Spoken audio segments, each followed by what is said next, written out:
Hello, everyone. I'm Dr. Marty Ross, and you've joined another Conversations with Marty Ross MD, where we're going to explore the various aspects of Lyme disease and hopefully come up with some ideas for you that will improve your Lyme disease treatment as well as your life and how you're doing. So for those of you that are new to the webinars, the way these webinars work, you get to create the webinar with your questions. And the way you do that is you write your questions to me through the chat box that you're going to find over on the right-hand side of your screen.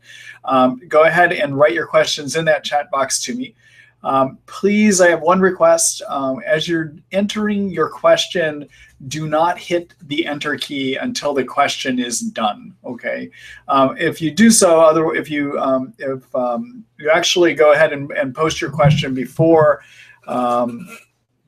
I guess before having that done, it creates multiple questions if you hit enter more than one time, which makes it more difficult for me to figure out how to answer them from this end as I'm trying to administer it for you. Okay, so I hope that you'll be able to honor that. And for those of you that are here for the first time, welcome. I'm glad to have you here. I also see a number of new faces that are joining us here again tonight. Normally, I send you an email the day after the webinar, and I hope you all heard that word normally. There's a technical snafu that I've had tonight. It's kind of complicated, but it's a snafu that makes it so that I cannot send you an email tomorrow, all right? So I am doing a recording of the webinar here tonight, though, and tomorrow morning you'll be able to access that directly yourselves. And the way to access it is to go to our www.treatlyme.net site, click on the webinars page, which is how many of you signed up to join us tonight. And on that page, you'll see a link to the recordings. Okay, so you can go ahead and find the recording yourself. Again, I apologize. I had a technical snafu on my end this time around. I actually sent out what is known as a practice link. All of us are in the practice webinar tonight. And with the practice webinar functionality, we don't have the ability to send out emails afterwards, okay? So please look for that recording yourself tomorrow. You'll find it at the www.treatlyme.net page. And in fact, later when I do some screen shares, I'll show you how you can find it tomorrow on your own. Likewise, you will not get that email tomorrow that says sign up for the next webinar. And so tomorrow I will have the link reposted for you to sign up for the webinar. Also, what you can do from the webinar page, do not do it tonight because it is still the non-functioning, it's the incorrect functioning link that I still left up so people could join us. But again, you all are technically part of a practice webinar tonight because I sent out the wrong link. But we'll practice anyhow and give you the information that you need. But with that practice functionality, I don't have a way to send out emails to you, okay? So with no further ado, let's go ahead and get started. Many of you that are here have already seen my dogs bouncing around in the background there. You will see a black flash every now and then. I think that is Thor who's been jumping around. You may see Halo get into it too. So yes, if you are seeing something moving in the background, those are one of my two dogs that have joined us here tonight as well too, because they also enjoy these webinars. Anyhow, let's go ahead and get started. I'm going to take your first question. Let's see here. Hello, Deborah. Let's see. I have been working out with a personal trainer for the past few months, mostly weight training. He suggested I start taking creatinine monohydrate to increase strength gains. When I asked my doc, she recommended Research Nutritional's Ribose Cardio that has L-carnitine and acetyl L-carnitine in it. And I think, Deborah, you may have had a second part to your question. Let me see if I can find that. Yep, there it is, and D-ribose in it. What do you recommend? It was great talking. Oh, Debbie, that's right. We did talk earlier. Listen, we have talked. And I enjoyed our conversation as well too. I hadn't put the two together there. Listen, so let me go. I have to look at the first part of your question. Just a minute here.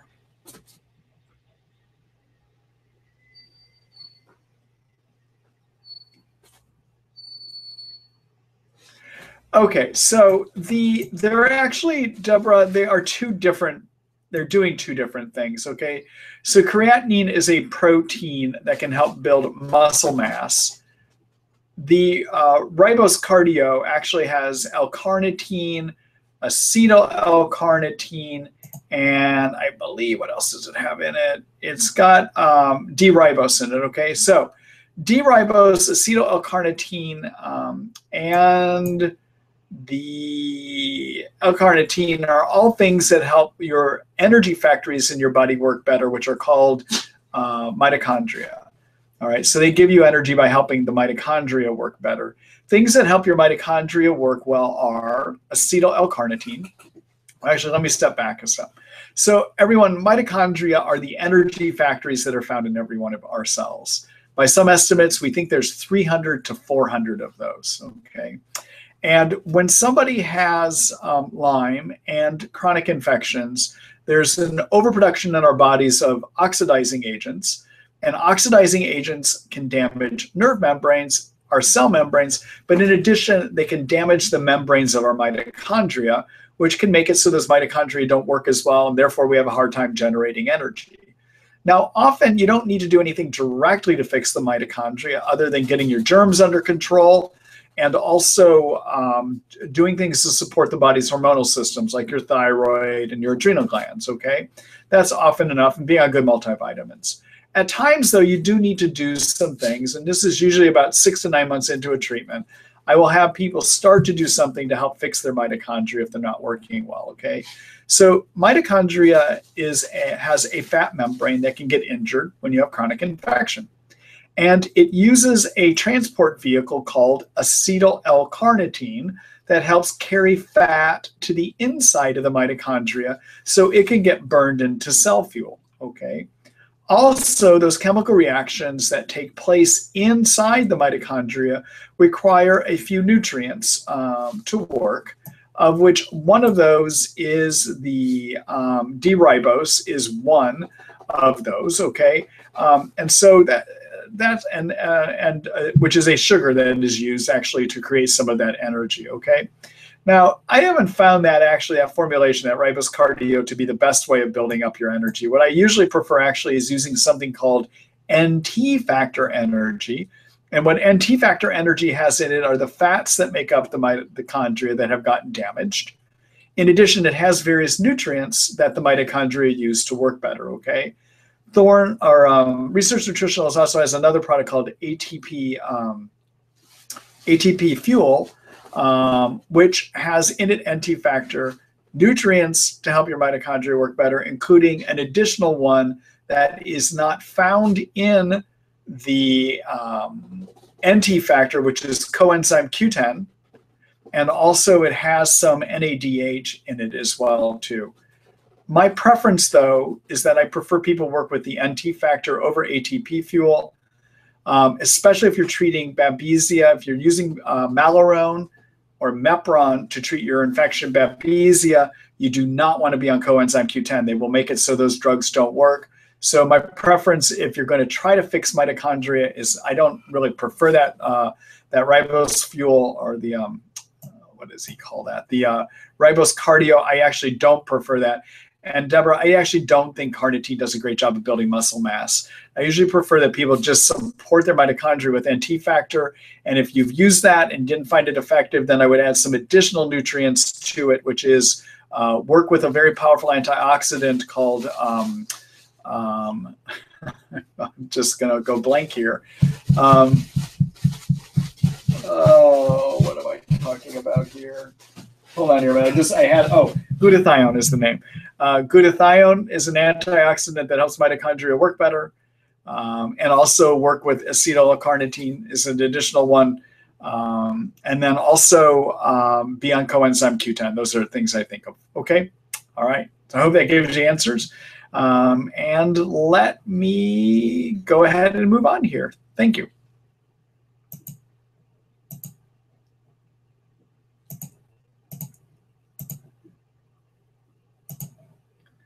All right. Hello, Sherry. Let's see. A new nanotrap Lyme antigen test just hit the market and was presented at iLads in October. After 2 years of treatment, I'm still sick and interested in testing to see if persistent Lyme is to blame. Have you used it? Do you think it can detect chronic Lyme? Thoughts? All right. So I haven't used it. And I think time will tell us whether it's an effective test or not, all right? But I would only use it to find Lyme, not to see how you're doing with Lyme. And unfortunately, we do not have a good test. There is not a test that says, where are you in your treatment? All right. So let me talk about the antigen test, and then let me talk about the other test. All right. So what an antigen is a part of the Lyme germ, proteins basically that are found in the covering of the germ. And what this test does is it looks to see if you have parts of the germ in you, which sounds great. Okay, I get that. But the problem is when you have Lyme, if you've had Lyme for a year or more and you get treated, I don't think you ever get rid of the germ. I think the best that we do with our treatments for Lyme is to knock the Lyme germs under control so that they are not bothering us, they're not hurting us as much, and that the immune system can keep it under control.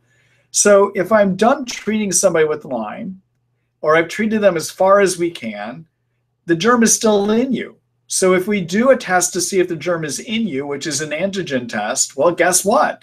It's going to come back positive. It doesn't tell me whether the germ is still causing your problem or if it's active enough that it's causing the problem. So I don't advocate doing that type of a test, okay? Now, in terms of whether it's going to be a good test to see if you have Lyme, that means, is it sensitive enough to find Lyme?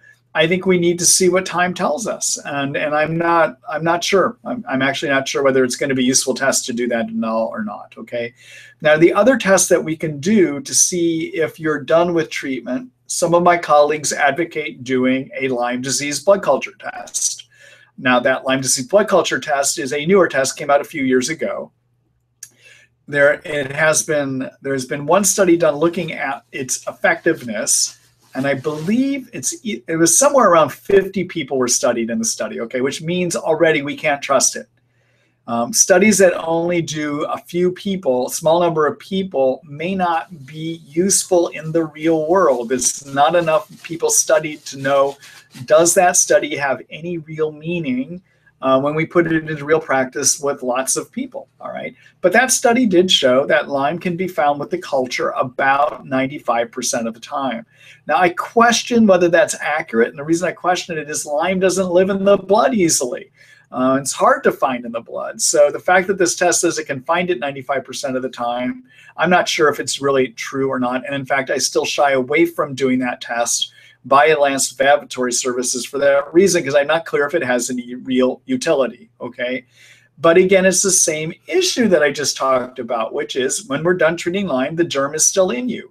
So if we go ahead and do a culture and we find that the culture is positive, so what? I already thought Lyme was still in you, okay? So it's not a useful way of going about finding if Lyme, how you're doing in your Lyme treatment. Some of my colleagues also advocate doing a test called a CD57. And what a CD57 is it is a very specific type of white blood cell that can be suppressed when you have active Lyme. And in fact, we see that it's suppressed about 80% of the time. So if it's suppressed, it can be a sign that Lyme is active in you. There may be other things that cause it to be low, though. For instance, we know the HIV virus, when somebody has AIDS, the CD57 count can be low.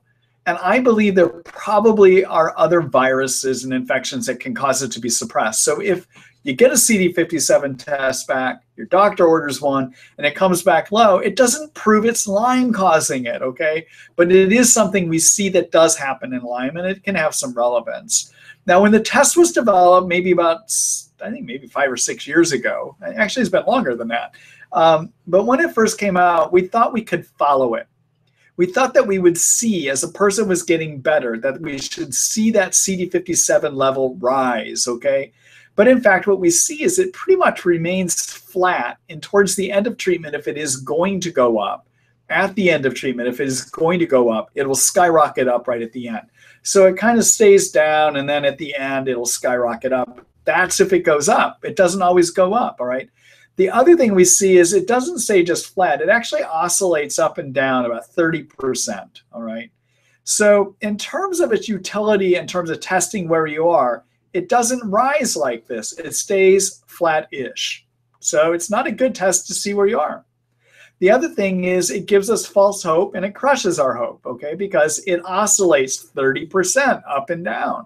So one time you check it, it may come back 100. The next time it comes back 70. The next time it comes back 130. Well, guess what? If it averages 100 and it oscillates 30% above and below, that 130 may actually be the same as your 70, okay? In other words, that going up and down, getting our hopes up because it went up 30 points may not really be useful. And then if it goes down to 70 and we get crushed because we think suddenly our CD57 is not doing well, well, guess what? It has no meaning. We expect it to go up and down, okay? So CD57 is not a good test to see where we are. Finally, there is another test out called the I-spot test. And what an I-spot test does is it measures the activity of a specific type of white blood cell called a T cell, all right? And it says, do you have any T cells in you that have ever reacted against Lyme? And some of my colleagues think that as Lyme gets under control, the T cell should stop responding as strongly.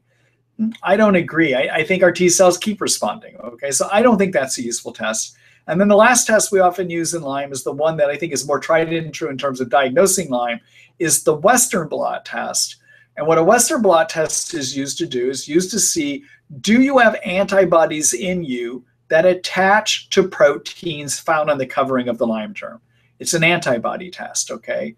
And it has the same problem in terms of being used to tell if you're done with treatment. And that is the same issue, which is, I don't think when we get done treating Lyme, if somebody has it for a year or more, that we ever get rid of the germ. So guess what? Your Western blot may come back positive. But Western blots also will go in and out of positive even when a germ is living in you. So if we do the test at the end, when we think we're done and it comes back negative, it gives us a false assurance that that germ is gone. Because you could do the test another month down the road and it may be back positive again because they come and go, all right? So I do not support the idea of a where are we test. And specifically this one, the nanotrap Lyme antigen test, I think is going to be useful probably to see if you have Lyme because it can measure whether you have parts of the Lyme germ in you. That's what it does, okay? However, again, I don't think it's going to be a useful test to see where we are because, again, I don't think whenever we've got somebody with Lyme for a year or more that we ever get rid of it, okay? All right? So let me just show you something because I've kind of talked at length about it. If you want to see in the Treat Lyme book, actually, let's just do a quick screen share here.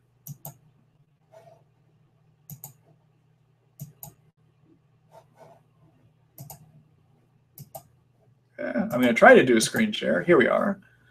Okay, so I'm back in, this is the Treat Lyme book. Many of you are, I hope everyone's familiar with it. This is our comprehensive resource for helping you manage Lyme disease by giving you ideas you can do on your own or ideas that you can give your physician, okay? And although that may seem preposterous for some of you to think you can give ideas to your doc, why not? It's your illness, and this illness is so complex that we ought to be giving ideas to our doctors, all right? I have people that bring ideas to me all the time. In fact, some of the ideas they brought to me are now incorporated in the Treat Lyme book because I checked them out and I thought, wow, that makes sense. Let's give it a try. Okay, so the Treat Lyme book is designed to give you the resources you need to take charge of your health. And it's got very practical steps that you can do on your own, but also ideas you can bring to your physician, okay? So in the Treat Lyme book, in our table of contents, there is a chapter called Testing. All right, and there's a couple of things you might want to look at. There's one which is the about the where am I in my treatment test, okay? That's what you and I just talked about. There's another test called is there a Lyme done test? No, that's also what we just talked about. And finally, if you want to see my review of Lyme testing, and I give them grades actually, okay? So it's a pass-fail description. There's the article called A Review of Lyme Infection Test. Now, I do need to update this to include that new antigen capture test. And that's something I'll probably take care of in the next, maybe the next month, knowing how things have been working with me updating some of these articles lately. But it'll be part of this article in the end, okay? So I'd encourage you to take a look at this if you're looking for ideas about all those tests that I was just talking about, all right? All right, let me go back here. Okay, Sherry, so I know you asked a question about one test, but it's not as simple as saying, what about this one test? Because then people start wondering about the other tests. So I wanted to address those other tests as well. But thank you for that question. I appreciate it.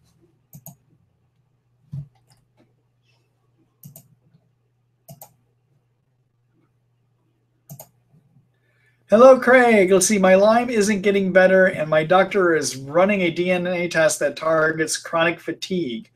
It covers Aspergillus, Chlamydia, Candida, cytomegalovirus, HHV6, and Mycoplasma. Could any of these play a role in why I'm not improving? Do they contribute to symptoms of Lyme, and can they be treated? Okay, so Craig, so there's a variety of things when somebody isn't getting well that I think should be looked into, okay? Of which one of those is, do we have other infections that are contributing being the key word here, contributing to why we're not getting better, okay? So the way that I like to look at Lyme disease, I describe it as a total load phenomenon illness, which means there's many things that contribute to the disease. One is the infection. Another is our ability to detox chemicals of the environment, or even Lyme toxins, for instance. Another can be immune suppression, leading to activation of other germs that can live in us that contribute problems, okay? So there's a key word that ties together Lyme disease and these other infections, and that is called cytokines. Now, many of you that have listened in on my webinars long enough know my mantra about cytokines, all right? So let me just do a quick description of it. So cytokines are chemicals that are made by your white blood cells when they see an infection. And they're used by white blood cells to help fight the infection. And they're good and they're bad. So on the good side with cytokines cause more white blood cells to be made. They draw those white blood cells to where the infection is, and they help those white blood cells work better. And that's all great. Except in Lyme infection, the immune system does not do a good job often. Well, actually, many people it does, but in those that get Lyme disease, where they get sick from their illness, their infection, for those people, the immune system probably doesn't do a good job getting rid of the Lyme. And eventually it tries harder and harder, and those white blood cells make too many cytokines. All right, so too many cytokines give you what we call Lyme disease symptoms. And specifically, what they do is they make it so that your brain doesn't work, so you can't think. They disturb your sleep centers. They can make it so that your hormone systems don't work. They give you fatigue. They give you body pain. I can go down the list of what we call Lyme disease symptoms, and what they really are excess cytokine symptoms. So in addition to saying that Lyme is a total load phenomenon illness, meaning there's tons of stuff that add together to make you feel sick, we can also say that Lyme disease is an excess cytokine syndrome as well, okay? One other thing those excess cytokines do is they suppress your immune system. And when your immune system gets suppressed from having Lyme in you, it makes it so other germs that live in you get active. And it is extremely common in even healthy people that they have living in them the following infections. One is called chlamydia. Another one is mycoplasma. One of those is a virus called cytomegalovirus. Another one called human herpes virus type 6, which is the HHV6 you talk about here. And then there are the Epstein-Barr virus, which is the monovirus, and also something called parvovirus B19. All right, those 4 viruses and the mycoplasma and the chlamydia are common to find in healthy people. In fact, if we were to pull 10% of healthy people off the street, we would find in 10% of those elevated antibodies against those viruses and the bacteria, chlamydia, and mycoplasma. All right, so are they always part of the problem? No. I don't even look for them to begin with. I will start wondering about them being a problem 6 to 9 months into treatment. If somebody's not getting any better, I might start looking to say, do we have something else contributing to cytokines? But I wouldn't go at them right away. What I prefer to do is the basic steps in my Lyme disease treatment guideline that are designed to boost your immune system so that your immune system deals with these. And one of the big ways to boost your immune system is get your Lyme knocked down, okay? But in the end, if a person is getting better, there's other things I'd like to look for in addition to the viruses. So I want to walk you through that. And I'm going to do that by going over to the Treat Lyme book so we can take a look at a few things here, okay? So I'm going to do a screen share.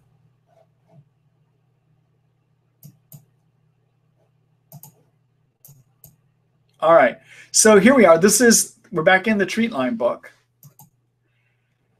Well, actually, we're in the whole site, the Treat Lyme and Associated Diseases site. And what I want to look at here is our Lyme disease treatment guidelines. You're going to find it under the store tab, okay? The store is where you can find the various supplements that we recommend in the Treat Lyme book, all right? All right, so our Lyme disease treatment guidelines are called the Successful Treatment Recipe. And before you start looking for things that are other things like virus infections, make sure you're doing all of these basic steps, all right? Because these are designed to have your immune system work right. Number one, get sleep. And even if it means taking things to get sleep, all right? And we give you some ideas here on what to do. And there's even a more extensive article I've written about sleep called Sleep 101, The Basics, okay? Number two, lower your cytokines. And I already spent a lot of time tonight talking about cytokines. Use curcumin to do that. 500 milligrams, one pill 3 times a day. Curcumin is a component of turmeric, the Indian seasoning. I like using it to get cytokines knocked down, okay? All right, and you want to knock cytokines down. Why? Well, remember I talked about it earlier tonight. You want to knock them down to feel better, but also cytokines suppress the immune system. Number two, be on a good adaptogen. Adaptogens are things that help our bodies deal with stress. I like working with an Ayurvedic East Indian medicine and Chinese medicine herb called ashwagandha. So I tell you how to do that here, all right? Number four, correct any hormone problems you have, of which if it's a thyroid or adrenal problem, ashwagandha works for that. There's things you can do for your thyroid too. If you want to help figuring out if you have low hormones, look at the symptom checklist that I'm circling right here for adrenals and thyroid, all right? Number five, be on a good multivitamin. My preference is a product made by Integrative Therapeutics called the Energy Infusion. And if you have a lot of allergies, then consider trying a product made by Thorne called Metaclear. Number six, make sure you don't have too many yeast in your intestines, because if you do, if you have yeast overgrowth in your intestines, and this can be a silent problem, I tell you in this section here how to figure that out. But if you have too many yeast, they cause more cytokines to be made that suppresses your immune system, okay? So to figure out if you have too many yeast, take a look at my yeast screening questionnaire here. It's called this yeast screening questionnaire. And if you score over 140, there's a good chance you have too many yeast, all right? Number seven, treat your Lyme infection. Number eight, make sure you're doing basic detox steps, and we talk about those here. Number nine, treat your co-infections, okay? Now, if all of that is not helping, then take a look at part 12, special considerations for 6 months and beyond, the other things you might consider doing, okay? Notice that one of those is look for chronic viral infections, all right? Before I go there, I would look at the steps about boosting your energy factories called the mitochondria, and I would take a look at the detox steps first, okay? So anyhow, these are just some ideas for you to take a look at, all right? All right, so I know that's a lot that I just said. I hope it gives you some useful information there, okay? And everyone, I really need to emphasize this. It is not just about poisoning your germs, okay? Make sure you do those basic steps, which is sleep, correct your hormones, be on an adaptogen, lower your cytokines, curcumin, okay? And then deal with too many yeast if they're there. Make sure you're doing those steps first before you start looking for all these extraneous things and dealing with the extraneous things, okay? All right. Craig, thank you for that question. Good luck to you.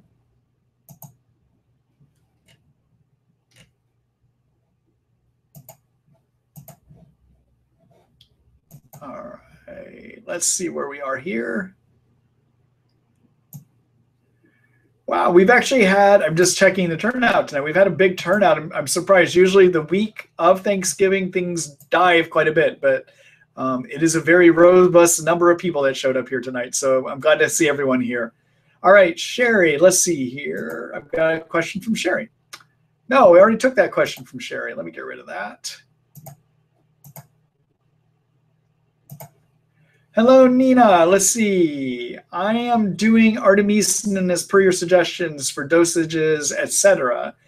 Is it necessary to have liver test with this? That's a good question. So everyone, artemisinin is an herb that I like to use to treat babesia.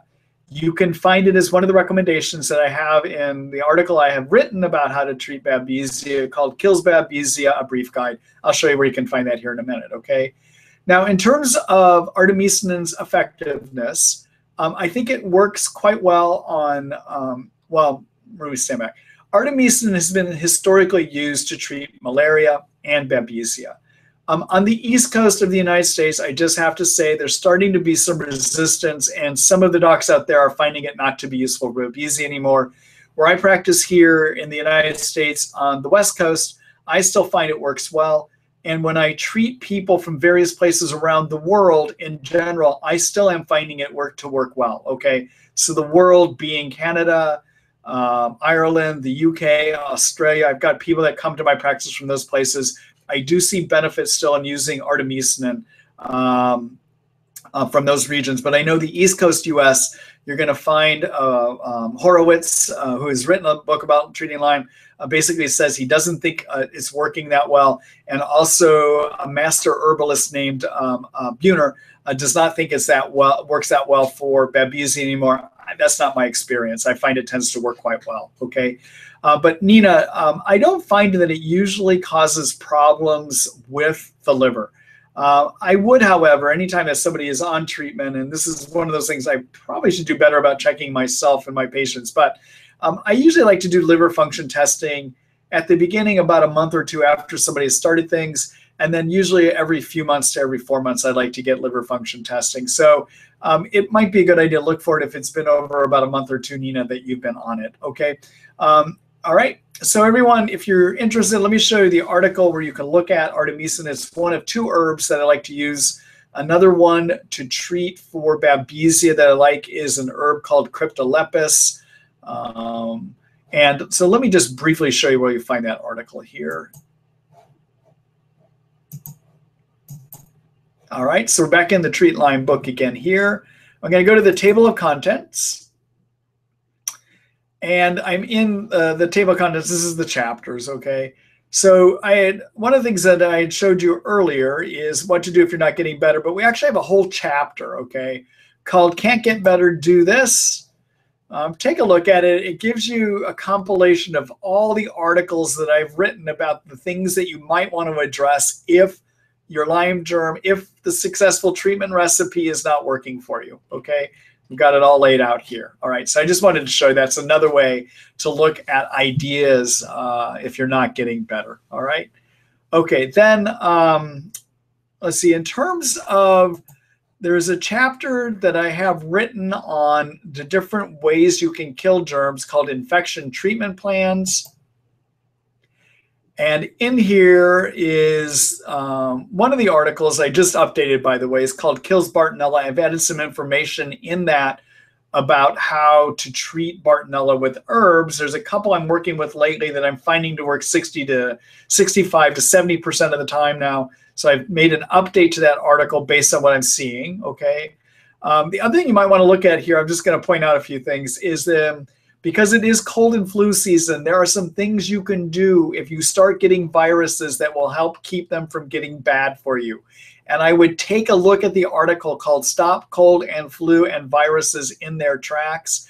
It gives you some practical things you can do. It also has information in there about some herbs you can take to prevent them from happening if you happen to be a person that gets a lot of these, okay? But what I was really trying to show you is the article that I've written about babesia. It's called Kills Babesia, a Brief Guide. And in here, I lay out the various combinations that you might want to try. And I break my babesia treatments down into 3 different tiers. Tier 1 and tier 2. Tier 2 works 75 to 80% of the time, of which you will see artemisinin is one of those, okay? And I tell you how to dose it here in this article, all right? All right, let me go back here. So, Nina, I hope that answers your question. I know, as you know, everyone knows by now, I use a question to introduce many ideas to you, okay? So thank you for letting me wander around after Nina asked that question, all right? Thanks, Nina. Good luck to you.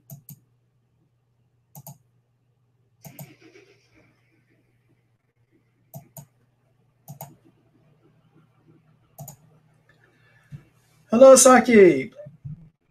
You know, Saki, I don't know correctly how to say your name, and you have now written a number of visit messages to me in our webinar. Can I ask you to do me a favor, just so that I know if I have a question from you in the future that I pronounce your name correctly, because I would really like to know how to do that. Can you send me an email to my email, which is docmarty, it's DOCMARTY at thehealingartspartnership.net. Okay, I know that's a ridiculously long email. That's my practice name. My practice is called the Healing Arts Partnership. So, but send it to the Healing Doc Marty, DOCMARTY at the Healing Arts with an S partnership.net. And if you could somehow describe the pronunciation of your name, I'd really appreciate that. I want to make sure I get it right. Okay. All right. Thank you. All right. So, hi, Doc Marty. Can our bodies ever defeat Lyme without medication at all if someone has milder symptoms and they seem to go into remission without medication? Does that mean their body has gotten things under control on its own, or should they still treat with meds? You know, that's a really good question. So Saki, one of the things that, and again, I apologize if I'm chewing up the pronunciation here, but okay, so when somebody has had Lyme, again, for a year or more, and chronic Lyme, that's what I'm calling chronic Lyme, okay? Again, when we treat, I don't think we ever get rid of the germ, right?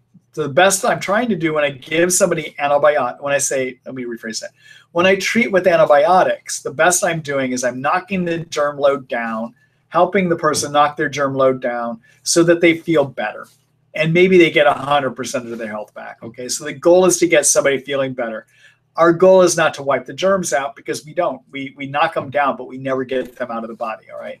So if I've got a person that gets into periods where they feel great, I don't think we necessarily need to put them antibiotics, because all we're going to do is get them back to what they're able to do on their own. But what we might want to do is work to boost their immune system to get them there more easily and to keep them there, okay?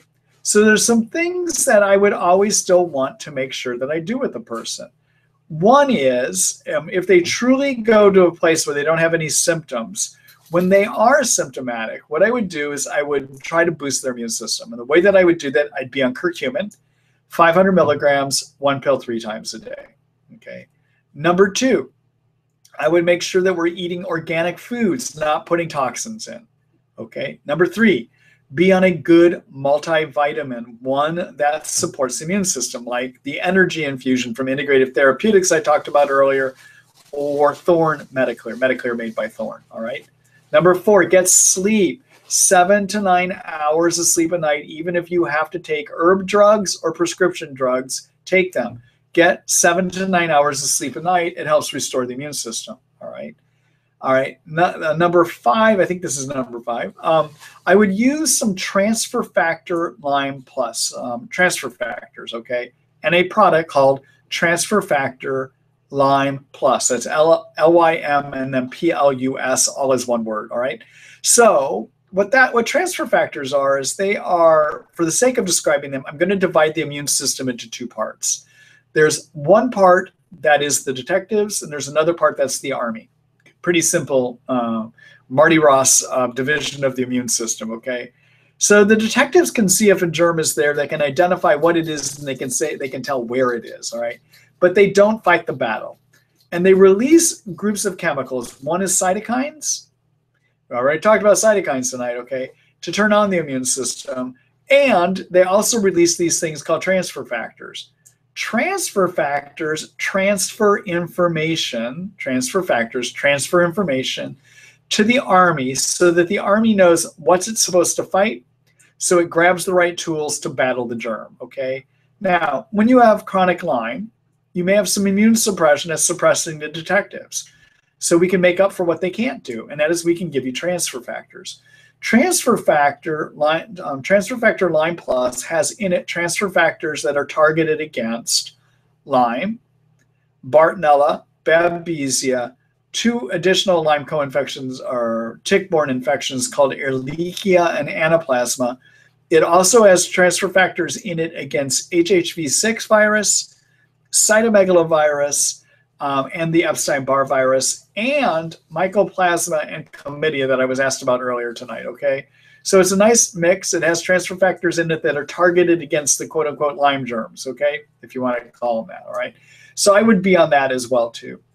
All right, now, if this is a person that keeps getting a lot of recurrence of problems, and they're doing all these things like exercise, sleep, being on a good multivitamin, being on the transfer factor Lyme Plus, and they keep getting recurrences periodically, then I might start looking for other things that suppress the immune system. And the big one that I would look at is I would do some heavy metal testing to make sure that underlying things that problems do not include having too much lead or mercury in the body that can also suppress the immune system, okay? That's kind of the approach I would take. I also would look at making sure that there aren't too many yeast in the body as well, too, all right? So let me show you how you can figure out if you have too many yeast. I showed you already a way that you can look at this in the Lyme disease treatment protocol, but I'm going to show you another place you can look too. So I can do a screen share here.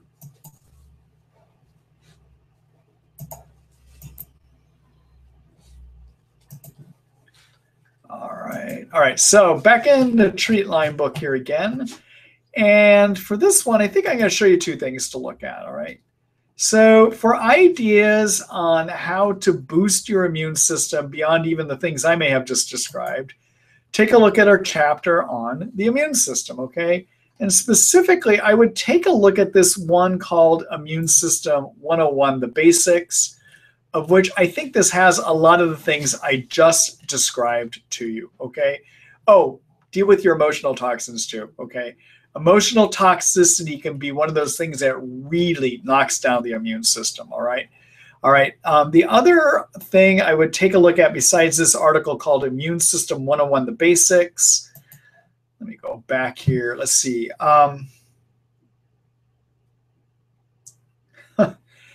You know, I just forgot what I was going to have you. Oh, in that, there is an article in there too about, in the immune system chapter, there is an article on transfer factors. I believe I should have one on transfer factors in here. There it is. Transfer factors turns on the Army. Okay. All right. All right. Then the other one I was going to show you, the other article that I was going to just point out to you that you might come back and look at later is in the yeast chapter. And that is a more extensive article about how do you diagnose yeast and why do you want to consider it? And it's called A Silent Problem. Do you have yeast? Okay. So take a look at that. Okay. Those are some good background pieces. All right. Let me go back here. All right. Saki, I hope that gives you the answers that you needed. All right. And good luck. And thank you for that question too.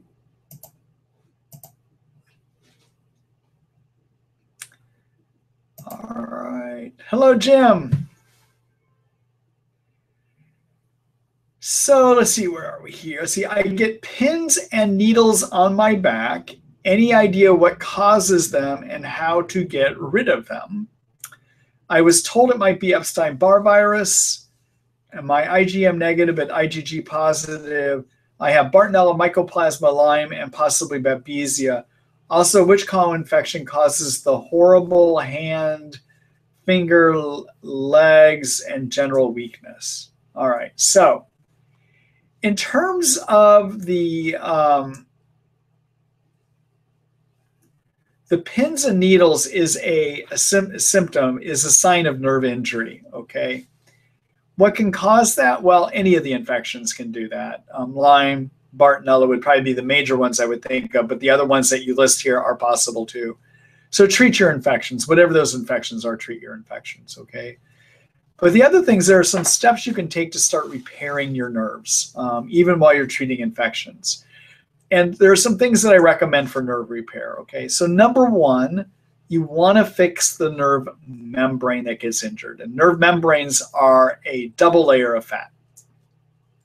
Number two, you want to help fix the energy factories in cells, because the nerves, when they're repairing their membranes, need energy, all right? And the energy factories in our cells are called mitochondria. I already talked about that earlier tonight, so many of you are aware of what mitochondria are, all right? And now, the same fats that make up your mitochondria and repair mitochondria are the same fats that make up your nerves, all right? So if we repair mitochondria, we repair nerve membranes. Now, the major fat found in nerve coverings is something called phosphatidylserine, and there is also a little bit of phosphatidylcholine, or a balance of phosphatidylserine and choline. Nerves happen to have a lot more serine than choline, all right? Our mitochondrial membranes tend to have a bit more phosphatidylcholine, but they also have a lot of phosphatidylserine. So you can see anything that repairs the fat membranes of your mitochondria are going to repair your fat membranes of your nerve cells. So I would use NT Factor Energy made by Research Nutritionals. It has in it the fats that make up the mitochondria covering, and their delivering mechanism is really good. It works well. You want to start at 2 pills 3 times a day, and you want to do that for 2 months. If you are getting improvements, then continue it for another 4 months, okay? At 1 pill 3 times a day then. And I'll show you where you can find that product here in a minute, okay? The other thing I would do is be on the powerful, restorative, fixes everything antioxidant that is made in every one of our cells called glutathione. Glutathione is made in every cell, and if that cell gets injured in its attempts to fix itself, may exhaust its glutathione gas tank. So we need to give you more, all right? And one way that we can give it to you is in an oral form, but if you do take glutathione in an oral form, you need to be sure to take it in what's known as a liposomal form, a form where the glutathione is microscopically wrapped in fat, because when it's microscopically wrapped in fat, that increases its absorption, okay? And otherwise, glutathione is not that well absorbed. You need to have it in a form where it's well absorbed, all right? So the product I like for that is also made by Research Nutritionals. It's a product called Tri-Fortify Orange. It's an orange goo, I like to call it. It's 450 milligrams, I believe, per 5 milliliters, and you want to do 5 milliliters 1 time a day, okay? Now, glutathione also is used for detox by the liver. Glutathione also is a wonderful antioxidant that lowers oxidizing agents that trigger white blood cells to make cytokines. So being on glutathione also can lower cytokines, okay? So that's another way that it helps too. It lowers inflammation, okay? Also, for nerve repair, lower inflammation. And the way to do that is with the curcumin, 500 milligrams 3 times a day, okay? So my basic nerve repair regimen is NT Factor 2 pills 3 times a day, glutathione as Tri-Fortify Orange 5 milliliters 1 time a day, and be on your curcumin. And I like using a product made by Thorne called Mariva 500, which is microscopically wrapped curcumin, wrapped in fat to increase its absorption.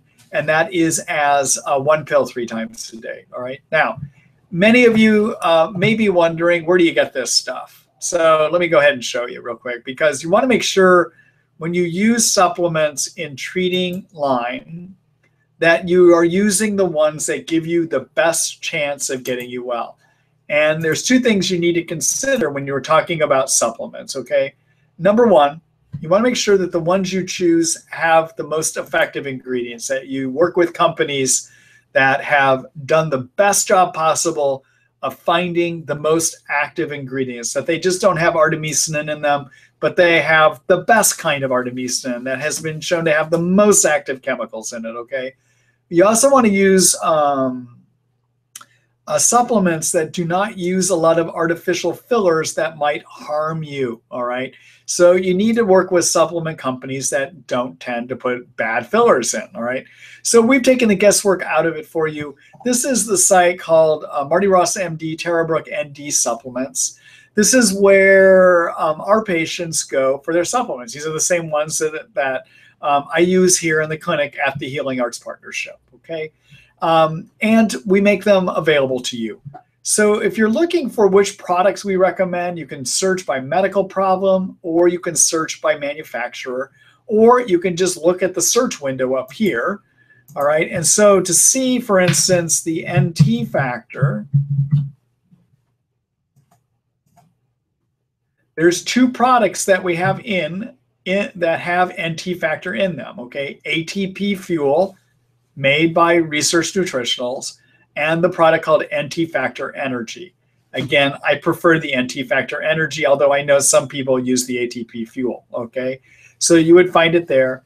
The other one that I mentioned is the Tri-Fortify Orange.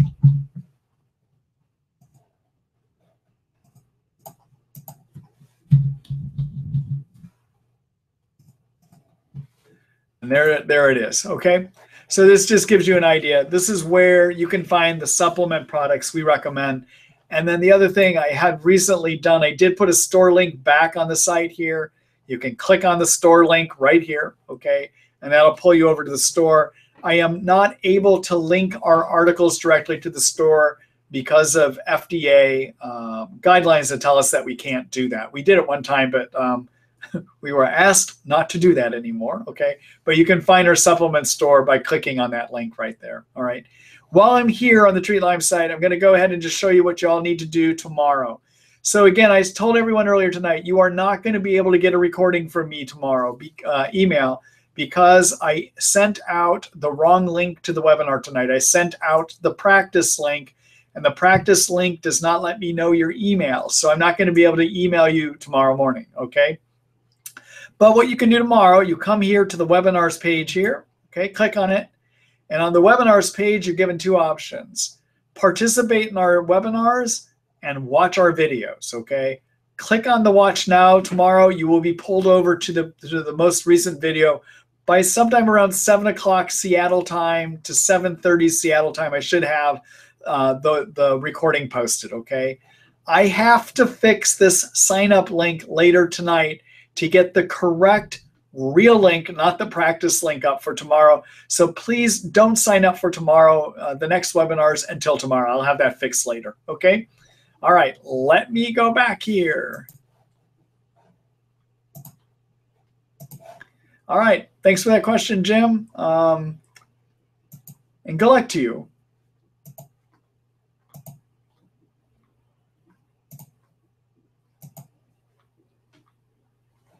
All right, let me see here.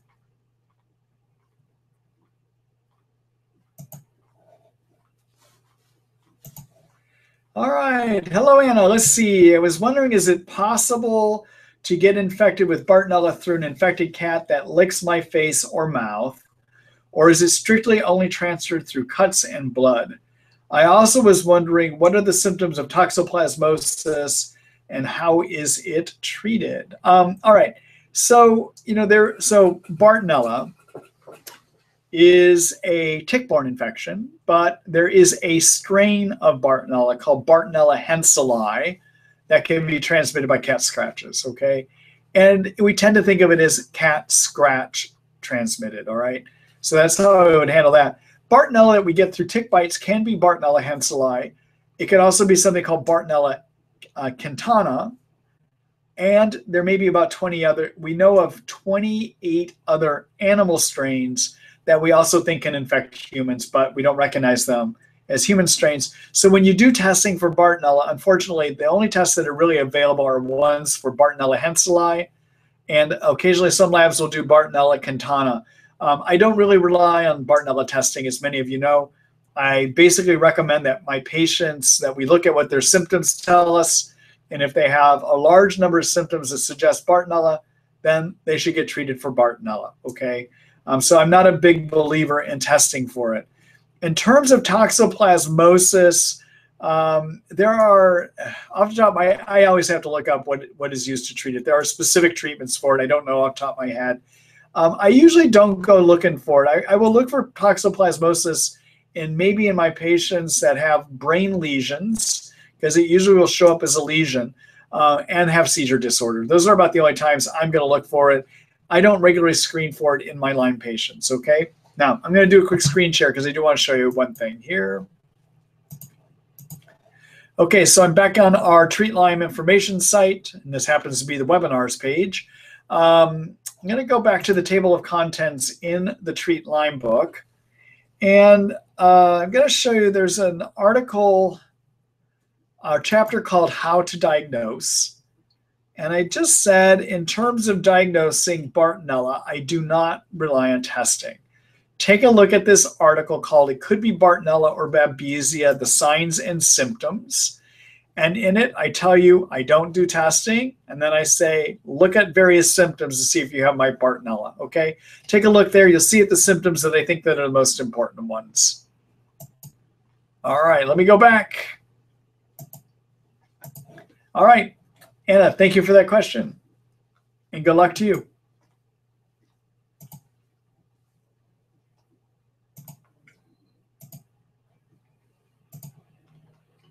Hello, Melissa. Let's see. Hold on a minute. I got to get a drink of water here.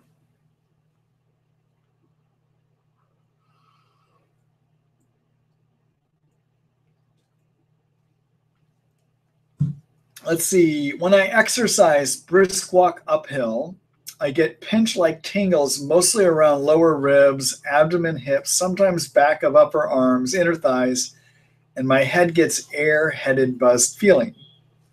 What could cause this? Suggestions on possibly improving or eliminating this. Let me read that again here. So when I exercise, I get pinch-like tingles mostly around lower ribs, abdomen, hips, sometimes back up. Melissa, I'm not 100% sure, but there's one thing I might consider, and that I suggest, that I suggest you give a try to, okay? So there is a phenomenon that can happen in Lyme, which I call sticky blood, which is as a result of having infection, sometimes our immune system overproduces blood clotting proteins.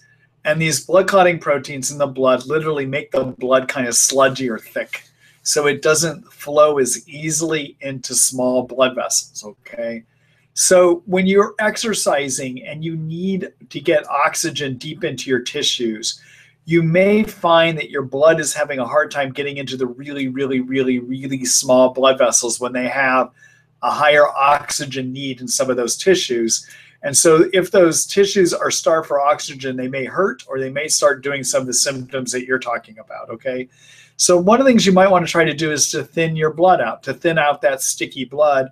And the way to do that is with an enzyme called lumbrokinase. Lumbrokinase is an enzyme that comes from a group of enzymes, actually, that come from earthworms. Yeah, I love this illness. We rely on earthworms. We rely on a lot of things, actually, but working with earthworms is one of my favorites. So lumbrokinase breaks down blood clotting proteins, basically, okay?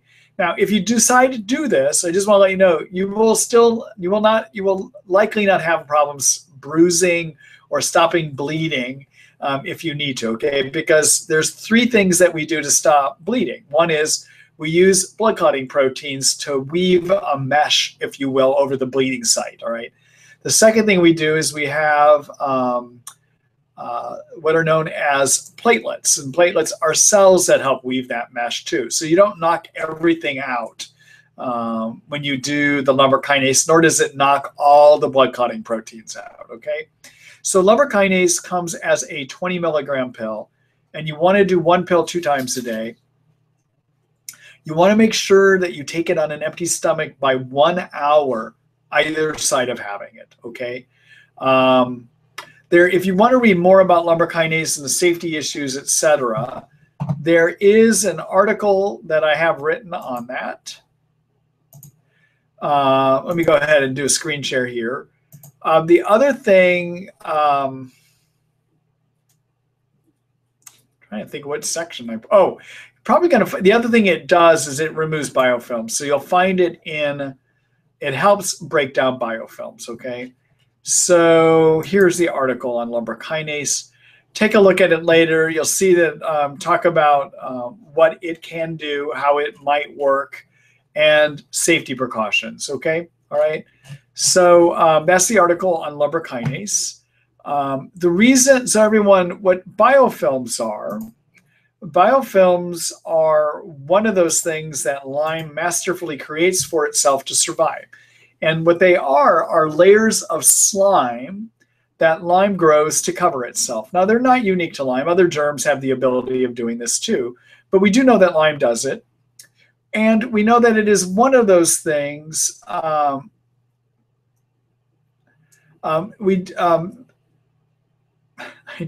just blanked here. Hold on here a minute. Oh, biofilms. We know that they occur in everybody's Lyme, okay? But I'm sorry, we know they occur. We have seen good science that shows they occur in Lyme. We do not know if they occur in everybody's Lyme. They probably do.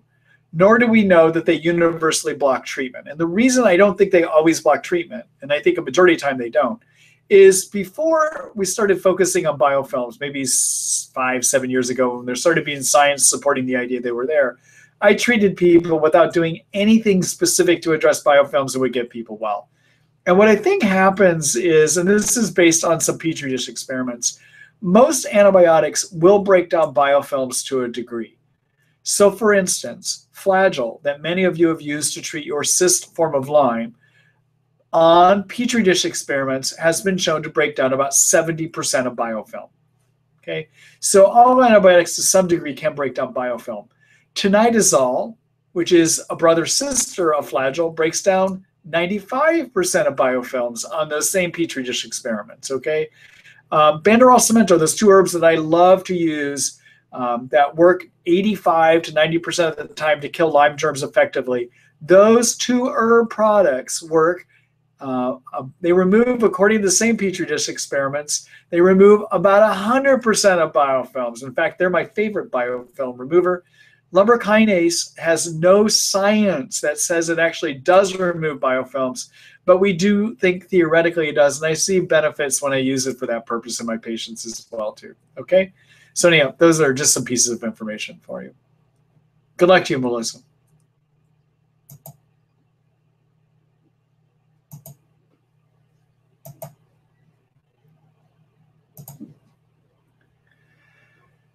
All right, hello, Lori. Let's see, what could possibly be a cause of burning, hot, and red face that is sometimes swollen as well?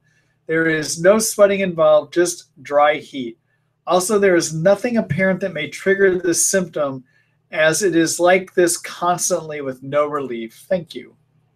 Lori, I don't have a good answer for you. I would need to know a lot more things going on with you, like hormone status, thyroid status, adrenal status, what's happening with your limbs in general in terms of your limbs being hot or cold, just a myriad of things, okay? So unfortunately, I can't say. I don't know. If you would like some help, more help looking at that problem specifically, this is one of those problems that would do better with a give and take of a one-on-one question and answering. You might want to consider taking a look at an option I have where people from around the world can visit with me without actually coming out to Seattle. It's called a one-to-one medical consult. Let me show you how you'd find information about that.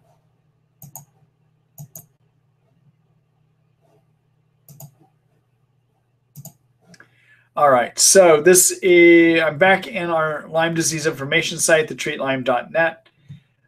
Down here on the left column towards the bottom is this tab called Online Consult, okay?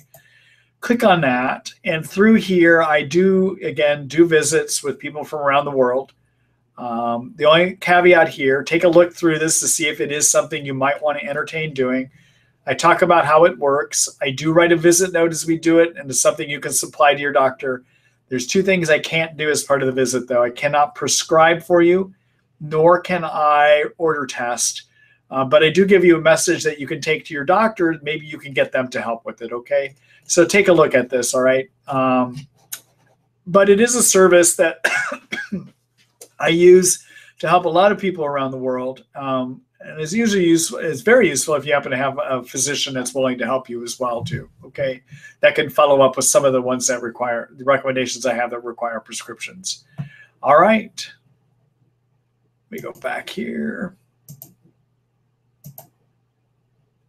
All right. Let's see here. So Lori, thank you for that question. I'm sorry I couldn't answer. As you know, as many of you know, if you've listened to my webinars before, I do get stumped. I don't have the answer to everything. It's too complex of a condition to have that. All right, let me see here. Hello, Josephine. Let's see. Last week, I asked your thoughts about low-dose immunotherapy. When doing low-dose immunotherapy, the recommendation is to take 10,000 international units of vitamin D. I thought vitamin D needed to be taken in balance with vitamin A. I have also read that high-dose vitamin D may not be a great idea. What do you think of this? So Josephine, I still don't know. I don't know whether it always needs to be taken with low-dose immunotherapy or not, but I do think in ranges of 5,000 to 10,000 international units, you're okay. The main thing you want to make sure, though, is to have your vitamin D level tested periodically to make sure that you don't go above about the upper limits of normal, which in the US is a level of 105. If you start getting above that level, you can actually promote calcification in your tendons, where you actually cause too much calcium to deposit into your tendons. You can cause harm, basically, okay? That's how I would do the guide. Vitamin A, I would take some, but I think the bigger issue that you want to be careful about here is to not take too much of your vitamin D. And just so periodically, maybe every 2 or 3 months, check your vitamin D levels. Make sure you're not sitting too high with your blood levels, okay? All right, good luck to you.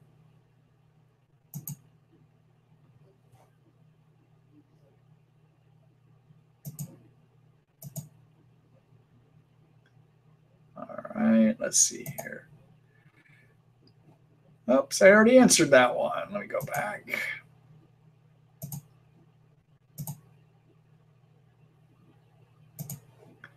Hello, Brenda. Let's see. I have Lyme and Bartonella, and I have noticed when I brush my teeth, I get tingling around the gum line, and my neuro symptoms act up.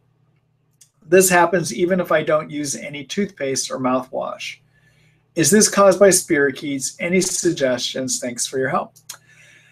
So what I hypothesize, okay, what I wonder is if you do have some nerve injury of the nerves of your gums, all right, and that stimulating them basically irritates those nerves, and so they start tingling. That's what I think is going on. I don't think it means that you're getting any more.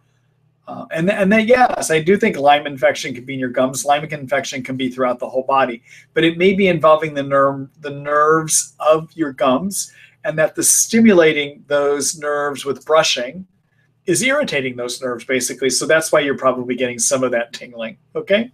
All right. Good luck to you, Brenda.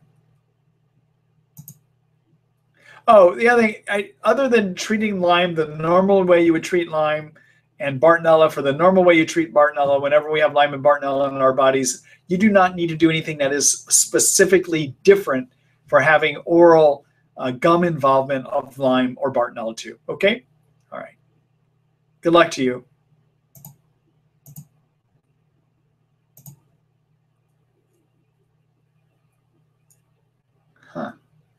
Sarah, let's see. Hi, Dr. Ross. Are there combinations of supplements that have negative effect when taken together? You know, boy, that's a big question. Yes, there are some, but I usually think this through when I'm prescribing. I'm not going to be able to pull them off the top of my head. Okay. All right. Good luck.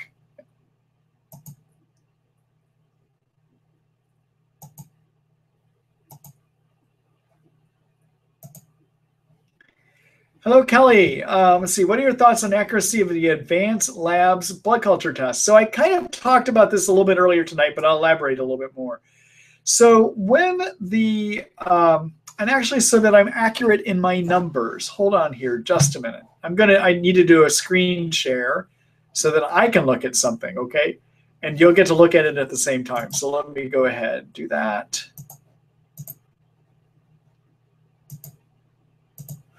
All right, so I'm going back into the article that I've written about Lyme testing. It's the one that's a report card on Lyme testing. And what I'm looking at, you can come back and look at this later, is on the Lyme disease blood culture. And I give it, I think I give it a grade, yep, I gave it a grade C minus, okay? So on an A, B, C, D, E, F scale, I give it a C minus. That should tell you what I think about it, all right? So, okay, so when they did the study, this is what I'm looking at.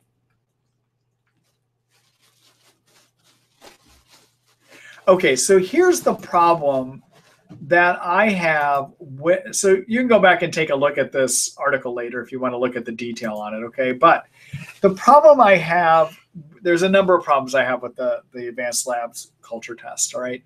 So when the study was done, they only researched 70 people thought to have Lyme disease, all right? And when they were trying to see if those 70 people, if the test could find Lyme in those 70 people, they defined those people to have Lyme that met CDC standards, Centers for Disease Control standards. So these are people that have to have a positive Western blot by CDC standards, and they have to have pretty much a known tick bite, okay? So it's a very discrete group, and maybe that group happens to be a group where the blood culture does a good job of picking it up. But I don't know if it's good in all people that have Lyme that for some reason never meet the CDC standards when they come into my office, okay?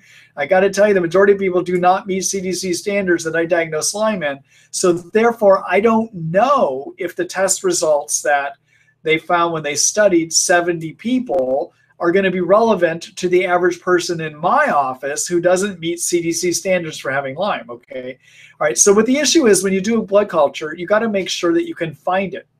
And generally, we don't think Lyme lives easily in the blood. We think Lyme lives in tissues that don't have good blood flow because oxygen in Lyme is toxic to Lyme, okay? So for instance, one way that we know we can test for Lyme is to see if there's the DNA of the test. That's called a PCR test. PCR tests are notorious for only finding Lyme 30% of the time. And one of the reasons they're notorious for only finding Lyme 30% of the time is Lyme doesn't live in the blood, all right? Now, there's some other problems with the test technique, too, that makes it so it only shows up 30% of the time. But the big issue is Lyme doesn't easily live in the blood, all right? Now, we don't overcome that issue just because we do it as a Lyme blood culture. Now, in the study of those 70 people known to have Lyme, the test found it, I think, 95% of the time. The test was able to correctly identify in those 70 people 95% of the time that they had Lyme. All right, that's pretty good. You would think that's really great. But again, the issue I have is I doubt strongly that that is going to work out to what the real world standard is. And so my big question, the issue I have with the Advanced Laboratory Services Lyme culture is I don't know if it works. That's even saying after looking at that study of 70 people. I don't know if it works, okay? If it comes back positive, I do think it has meaning. I do think it is truly positive. But its ability to pick it up, I really don't think is the 95% that they found in that study of 70 people. I suspect it's much closer to that 30% that we find when we do DNA PCR testing for Lyme in people. Again, the issue being I don't think it readily lives in blood well enough, okay? All right, so those are my thoughts on that test. And again, I stand by my C- grade that I gave it on my Lyme disease testing report card. Okay, all right. Thanks for that question, Kelly.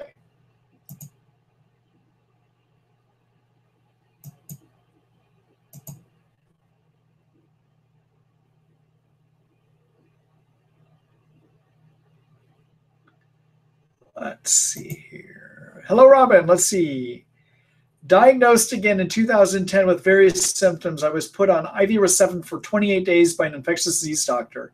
However, I was still not cured and continued treatment with an integrative natural internal MD. He put me on Flagyl and nystatin for Candida for 3 months. I was then there's a second part here. I was then laid off after 15 years, I believe due to my lack of concentration and depersonalization. I no longer have insurance and I'm still looking for work. What is your suggestion as to what I should do for assistance from here? So if you are having depersonalization and poor concentration, one thing that ought to be looked into that you should consider is, do you have Bartonella? Depersonalization is one of those symptoms you tend to see more with Bartonella than Lyme. The other thing is, that's just one thought, okay? I probably have many, many, many other ideas too, but that's a big question you asked without enough meat around it in terms of what is going on with you. Robin, if you want, the best way that I can help you actually would be to do one of my one-to-one medical consults that I described earlier tonight. Is the way that I can visit with you over the internet to give you some ideas. You might consider doing either 30-minute or 1-hour visits so I can help kind of look at your whole treatment, where you are symptom-wise, and help you to come up with a treatment, maybe even doing it all on your own without the help of having a prescribing doctor, okay? I'd be glad to help you look at that. All right, but on this question of whether you might have Bartonella, take a look at the article that I showed everyone earlier tonight. It's called "Could It Be Bartonella or Babesia? The Signs and Symptoms." Look at that one. See if you do have Bartonella based on having a number of the symptoms of Bartonella, okay? And if you do, and it wasn't treated, and it wasn't on those antibiotics, those are not antibiotics that are going to treat Bartonella, at least what I think I read that you were on here. If it wasn't treated, you can't get rid of Lyme, okay? And it could be why you're still sick as well, too. All right, good luck to you.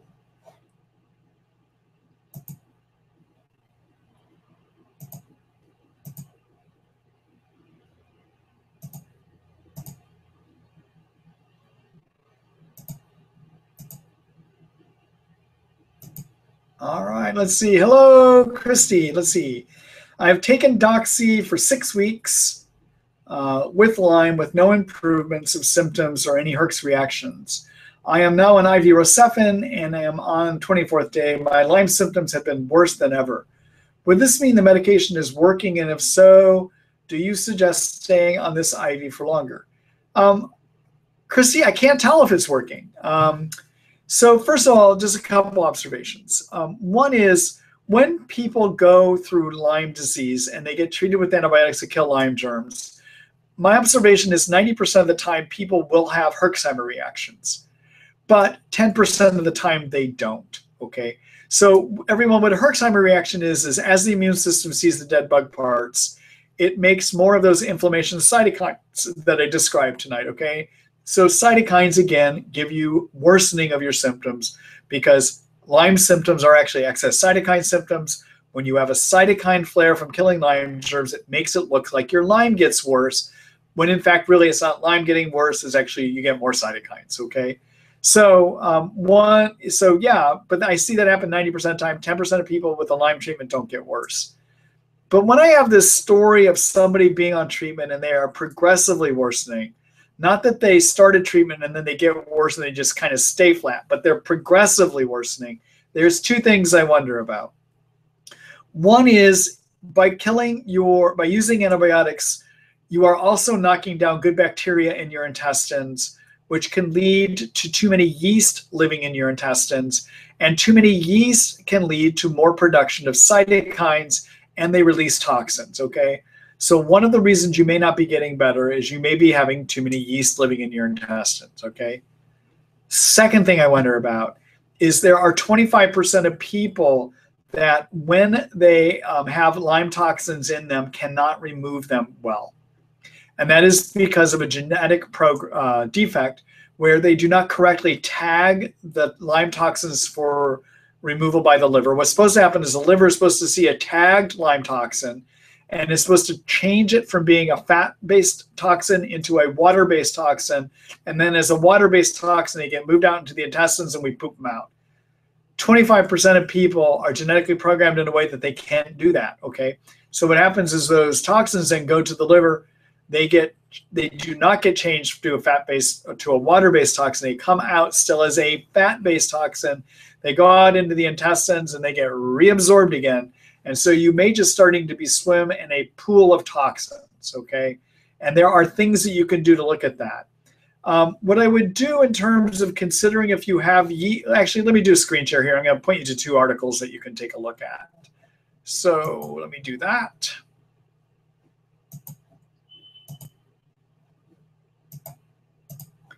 All right, so back in the Treat Lyme book, I'm going to go back to the table of contents here.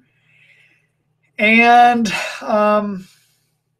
so first of all, take a look at the chapter on yeast and look through the article, A Silent Problem, Do You Have Yeast? It even talks through in this article about how to figure out if you have too many yeast in the middle of a treatment, okay? So take a look at that, all right? And if you do have too many yeast, take a look at the article on how do you kill yeast, okay? All right. Second thing that you want to look at in terms of yeast is, I'm sorry, not yeast, toxins. Let me go back there again, is the chapter on detox. And make sure you're doing Lyme Detoxification 101, the basics. Look at my article on basic detox steps, okay? But specifically about this one article on Lyme toxins building up, take a look at the article called Lyme and Mold Toxins, a Lyme Bite, and that has more information about this topic for you as well to consider, okay? All right, let me go back here again. Christy, good luck to you, and thank you for that question.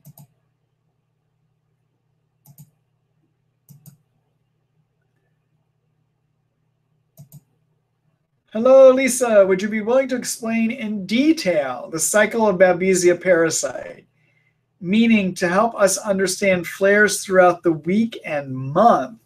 My daughter's issues are very erratic. Could it be cycling of new Babesia parasites and how to manage? Okay, so I don't see that there is a cycling of Babesia symptoms. I just want to let you know, okay? And we don't see a relationship, in my opinion, of cycling of symptoms related to a Babesia growth cycle. We do see cycling of symptoms related to a Lyme germ growth cycle. And that is in some people with their Lyme, we will see a cycling of symptoms where somebody will get worse about every 3 to 4 weeks. And that is what Lyme can cause, because Lyme may grow more rapidly on every 3 to 4 weeks, okay? We don't see such a thing with Babesia though, all right? So good luck to you with that.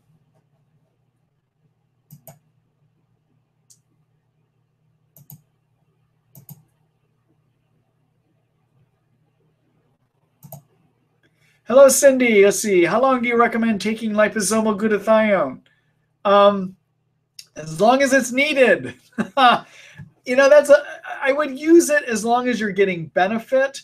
And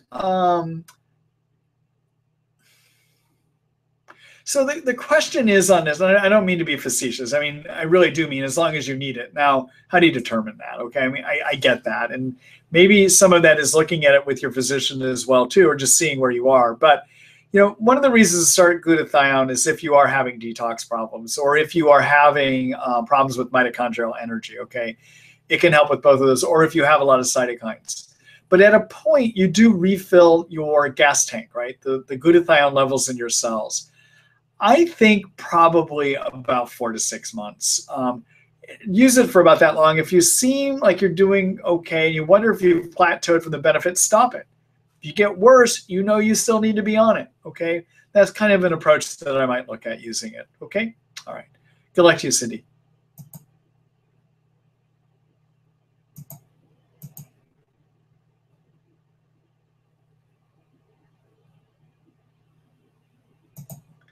Hello, David. Let's see. What does the latest research show with regard to Lyme, Babesia, and co-infections being transferred to the baby through breast milk?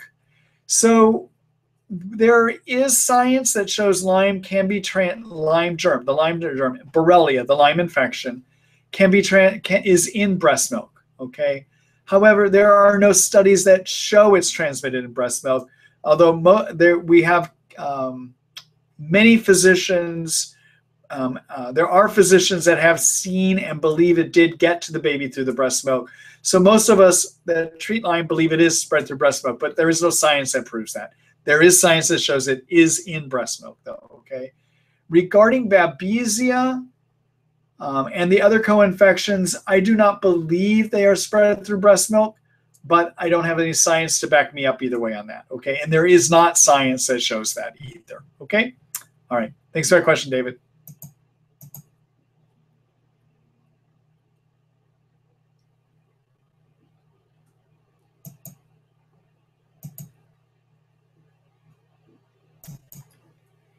Hello, Crystal. Okay, everyone.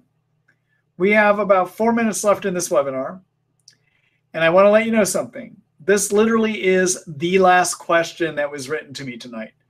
This is the first time that I've been doing webinars that I ended the webinar on the last question. Usually there's more questions than I can get to. So now don't anyone start writing more questions, because I am going to do this last question, and we're going to end the webinar on time with the last question of the night and the last written question. So anyhow, I thought I would point that out. I've been doing these webinars, I think, for about 4 or 5 years now. This is the first time I've ended a webinar this way. So, all right, let's see. Hi, Dr. Ross. Taking Cemento and Banderol and have increased up to 8 drops of each twice a day. What is the therapeutic dose of them, and how long until they are effective in eliminating Lyme? Okay. So generally, Crystal, what I will do is I will have people increase up to 30 drops twice a day. Having said that, though, there are some people we can't get to that dose. So ultimately, what is the effective dose for killing Lyme is building up an adequate level in your blood. And what determines what is an adequate level is what goes in and what your liver detoxes out. So if you are a person that has impaired detox, you may only need 1 drop twice a day of your Banderol and Cemento to get well. And I have a number of patients in my practice that have gotten well using one drop twice a day of Banderol Cemento, because if we go any higher, they get clobbered. And even after they get done being clobbered, if we go any higher, they stay clobbered. And they seem to get better doing that 1 drop twice a day. And what I think the issue is, they're not able to detox out their Banderol Cemento, so they maintain a high level because they don't clean it out as much, okay? So in terms of what's therapeutic, I try to get to 30 drops twice a day. But for some people, I can't. I have to leave them at a lower level because we can't go any higher. And there's no need to go any higher. They're getting better at the lower doses, which I believe means that they just are not cleaning it out quickly, okay? So I have found Banderol Cemento to work at a year or more. I keep using it as long as it's working, okay? I hope that gives you some ideas on that. Crystal, thank you for the last question of the evening. Everyone, it was wonderful visiting with you here tonight. You will not get an email from me tomorrow. As I said, I had some technical problems and sent out the wrong link. It was actually a practice link. And with the practice link, I don't get to send you emails. Tomorrow, though, look at the webinar page, and you will find on there information about how, or you'll find a recording link, okay? And for those of you that are still with me here right now, one of the things that, if you are interested, it would be, you might be interested in signing up for the Treat Lyme book.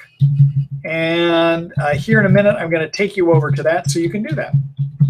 When you sign up for the Treat Lyme book, when you subscribe, you actually support the work that we're doing here to help as many people as possible that have this illness.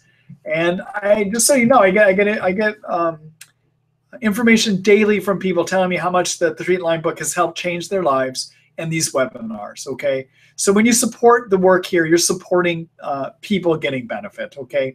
So if you would take the time to sign up for the Treat Lyme book, and the way you do that, click on any article you want to read, and if you have not subscribed, you're going to be asked to subscribe. I'd appreciate any support you can give to us, all right? So everyone, good visiting with you tonight, and I look forward to seeing you in 2 weeks. We won't be here next week because of Thanksgiving. All right, good night.